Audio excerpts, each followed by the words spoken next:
It may be that you are trying to really implement Montessori principles at home, which is fantastic for any family who has children in a Montessori school.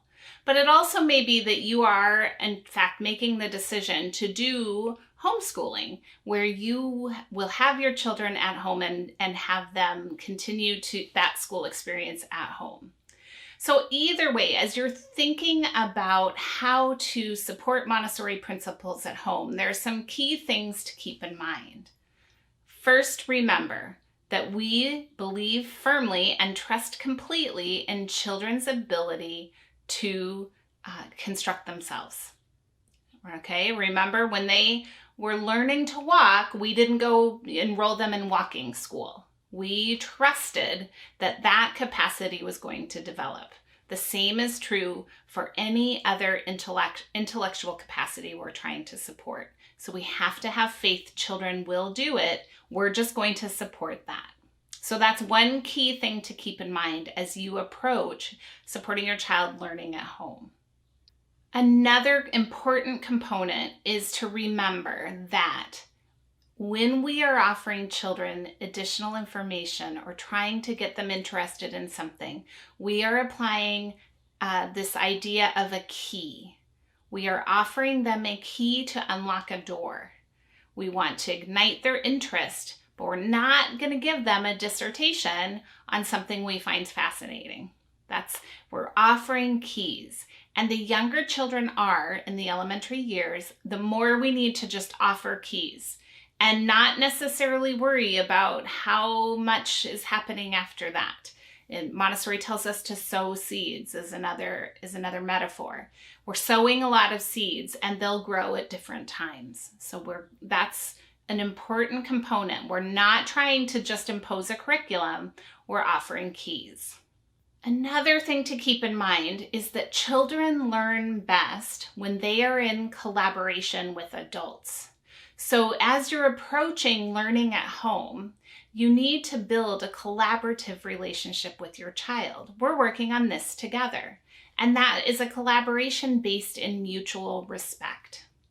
So that might take some time to cultivate as you're approaching learning at home. And that's important to build that respect and that collaboration, because that's where the rest of the work that you do together will start to unfold naturally. But you can't do it if there isn't that collaboration. So that's a key component. It's not, I'm the adult telling you, the child, what to do.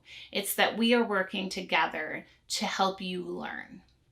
Another basic principle is that children get to freely choose their activity. We're going to prepare an environment with a lot of interesting choices for them, and children get to freely choose, because it is only through their practice in exercising freedom and taking responsibility for their learning that they will really be able to fully develop these capacities of freedom and responsibility. If we are always making choices for them, they will not be able to make their own choices because they will have no practice. If we are constantly in charge of their behavior, they will not know how to regulate themselves when we are not present. So we have to give them a lot of exercise in learning how to manage themselves, both their work and their behavior. I'm not saying we tolerate no work and poor behavior, but we have to give them the opportunity to experience what happens when they don't get work done and the consequences of that decision, or when they make a poor behavior choice and the consequences of that. We don't need to head those off before they happen. So children get a lot of freedom to choose their work, to make mistakes, and to learn from those mistakes. We all know we've learned best from the times we've made mistakes. I mean, it's painful, but it is the time when we really learn. Same is true for the children. And then one important component for elementary children is to really support this intellectual independence. We do not want children to rely on us for all their knowledge, and we want them to develop critical thinking skills. So that means we aren't going to package everything for them so that they think this is the limit of knowledge. We're going to constantly encourage them to keep searching, keep thinking. And also, we aren't going to take from them simple summaries of things all the time, because that is not a higher level thinking skill. We want them to think and question and not just be content with what one particular source might tell us. One of my daughters at years ago, when they were elementary age, 7 or 8, read a history book that didn't, in her opinion, show John Adams to his best potential, that really ignored some of the great things he did, but glorified Andrew Jackson. And here this young child had read enough other history to be able to say, but Andrew Jackson, was terrible to the Native Americans, and John Adams was an abolitionist and did these things, and it wasn't accurately represented.